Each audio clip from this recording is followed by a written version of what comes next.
What is going on, Trash Talkers? We are back with another episode for you.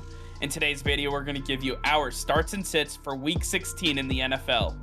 All that and much more coming your way. Ho, ho, ho!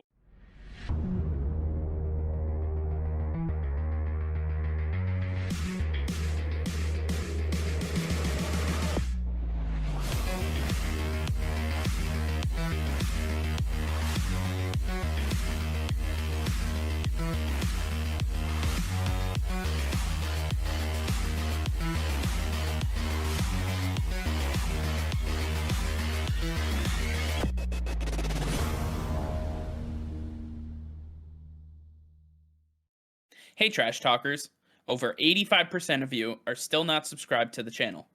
Please be sure to hit that red subscribe button and turn on notifications, as it will help us create more daily content for you.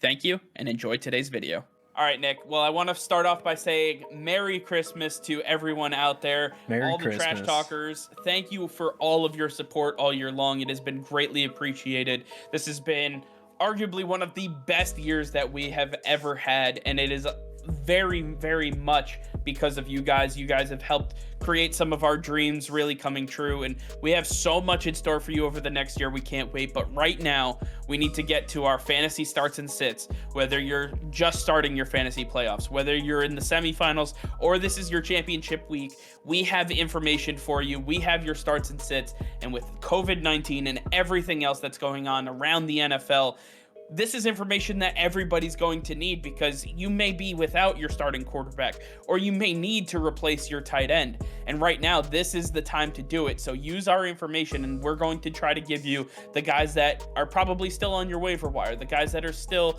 available for you to pick up. And right now, I think we have those for you. So Nick, why don't you get us started with your starting quarterbacks? Who do you got for Week 16 in the NFL? Yeah, so for my starting quarterback, I'm going with Jalen Hurts against the New York Giants. It's a big divisional matchup.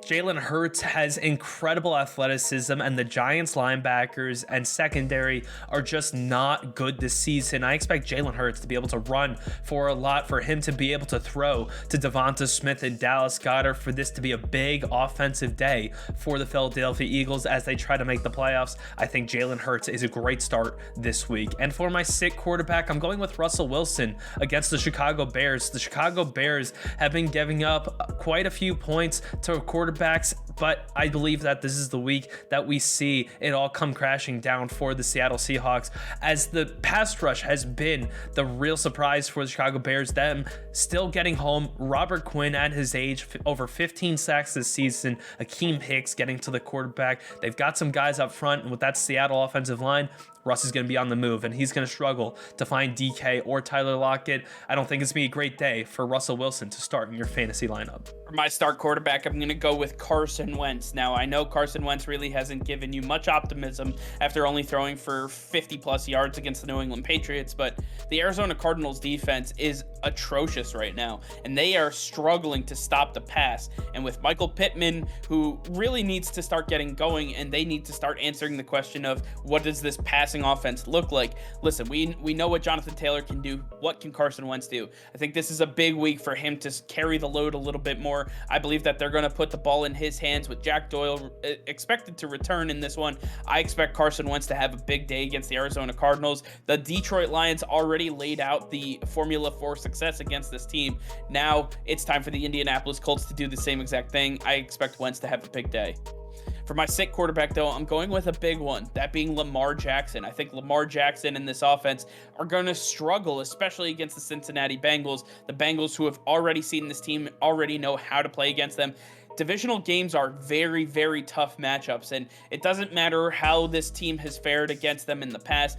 Right now, Lamar Jackson is ailed, he's injured, and the Cincinnati Bengals are fighting to keep their playoff lives afloat, and on top of that, trying to keep atop the AFC North. I believe Lamar Jackson is going to just absolutely be covered all day long. I don't think he's going to have a ton of room to work in the pocket, and we already know that we really can't rely on his arm. If you're starting him in fantasy, it's because of his running upside, and I think Lamar Jackson isn't going to have that in this one, so I'm going to sit Lamar Jackson this week. And for our running backs this week, my start is Ronald Jones against the Carolina Panthers. In the wake of Leonard Fournette getting injured out for the next couple weeks, who better better than Ronald Jones to now come into the picture. He's probably available on your waiver wire. He's definitely the biggest ad of the week. As for your fantasy playoffs, you now get an RB1 for the final 2 games of your fantasy playoff. It's an incredible timing, and this is a great game for Ronald Jones against the Carolina Panthers. They have not been that great against the run this year. And for Leonard Fournette, we've seen him have incredible running holes. Ronald Jones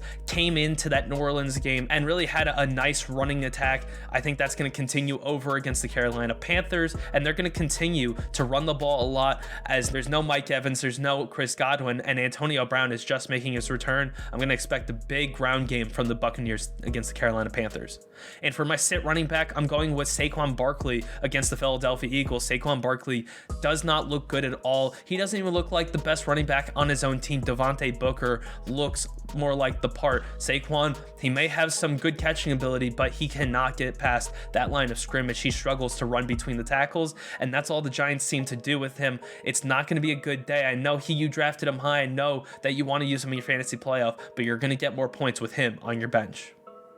I mean, you just talked about him. For my start running back, I'm going with Devonte Booker. He has clearly shown that he is the best actual running back for this team. Maybe Saquon Barkley gets used in other facets, but right now it is the Devonte Booker show. And I think Joe Judge is the type of guy that goes with the hot hand. He goes with the guy that is consistently pouring him, consistent yardage and being able to move the ball. I think at the end of the day, Saquon Barkley might be a big name, but right now that seems to be what he currently is. Devonte Booker is going to have a field day against the Philadelphia Eagles. He's going to be able to run the ball a lot and really offset whoever's playing quarterback, whether it's Mike Glennon or Jake Fromm. I think Devonte Booker is going to be a nice offset for him. And for my sit running back, I'm actually going with Melvin Gordon, another big name against the Las Vegas Raiders. I know that Javonte Williams and Melvin Gordon have really split the carries, and it's really a toss-up who's going to get the touchdowns. But when you need consistency, especially this week, whether it be your championship, semifinal, or whatnot, Melvin Gordon is just not the beacon of consistency. In fact, Javonte Williams has been outscoring Melvin Gordon when it comes to fantasy points, and it's been on a consistent basis. Javonte Williams looks like the better running back all around, both in the receiving and the running game. I think Melvin Gordon's going to truly struggle against the Las Vegas Raiders, and that's why I'm sitting him this week. And for our wide receivers this week, my start, Cortland Sutton against the Las Vegas Raiders. We just saw Teddy Bridgewater go down, and we know that he loved throwing the ball to Cortland Sutton, but I don't think anybody loves throwing the ball to Cortland Sutton more than Drew Lock. This was a big connection with the two of them a couple of years ago. We saw this duo really light it up. We saw Cortland Sutton really become a wide receiver 1 with Drew Lock under center. The same is going to happen, especially against Las Vegas, whose secondary is non-existent. The defense overall is struggling, and Drew Lock is going to look for his safety blanket. That is Cortland Sutton. Expect a big day from him this week. And from my sit wide receiver, I'm going with Tyler Boyd against the Baltimore Ravens. Tyler Boyd has really come into the picture for the Cincinnati Bengals the last couple of weeks. He's had some nice grabs, really being the safety valve for Joe Burrow, but I don't think that's going to be the same thing this week. Tyler Boyd has historically struggled against the Baltimore Ravens, and I don't care how beat up that secondary is. It's a divisional matchup that is very tight, and this one is for the division lead. The Baltimore Ravens are going to come to play. They're going to stop the safety blanket for Joe Burrow. They're going to force him to go to a much tougher target, which is why I'm staying away from Tyler Boyd this week. For my start wide receiver, I'm going with Gabriel Davis, the Buffalo Bills' second wide receiver against the New England Patriots. We already know that Stephon Diggs and J.C. Jackson are going to be locked up in a heated battle. We know that the Patriots are going to try to take away Stephon Diggs because he is the go-to guy for Josh Allen and the Buffalo Bills. But Gabriel Davis has shown a tendency to really capitalize on Stephon Diggs falling by the wayside. He is the guy that scores the touchdowns. He gets the big yardage. A lot of really good routes are specified for Gabriel Davis in this offense. So if you need a flex guy, if you need a wide receiver to really go after and be a big bang for you, I think Gabriel Davis is that guy. The second cornerback position for the New England Patriots is one of their weak spots with Jalen Mills or Joejuan Williams or whoever it may be. Gabriel Davis can and probably will take advantage of that matchup. For my sit wide receiver, though, it's going to be a little interesting, but I'll explain it. Nicole Hardman. I believe that Nicole Hardman is going to be a sit because with no Travis Kelce and with no Tyreek Hill, a lot of people are going to want to play Nicole Hardman. Stay away from him. He is not a good wide receiver. He cannot handle the #1 wide receiving tree. He cannot handle anything that they're going to throw at him, and especially against the Pittsburgh Steelers, going up against Joe Hayden, it is not going to be pretty. Nicole Hardman is not the guy that you want to be starting in your championship. I know it's very tempting, especially for you Tyreek Hill owners. You're going to want to put Hardman in that spot, but he is not worth it. Go after a Gabriel Davis, go after a Cortland Sutton. Make sure that you have one of those guys over a guy that is just being thrust into the starting spot because of necessity. I don't like Nicole Hardman against the Pittsburgh Steelers, and I would sit him this week.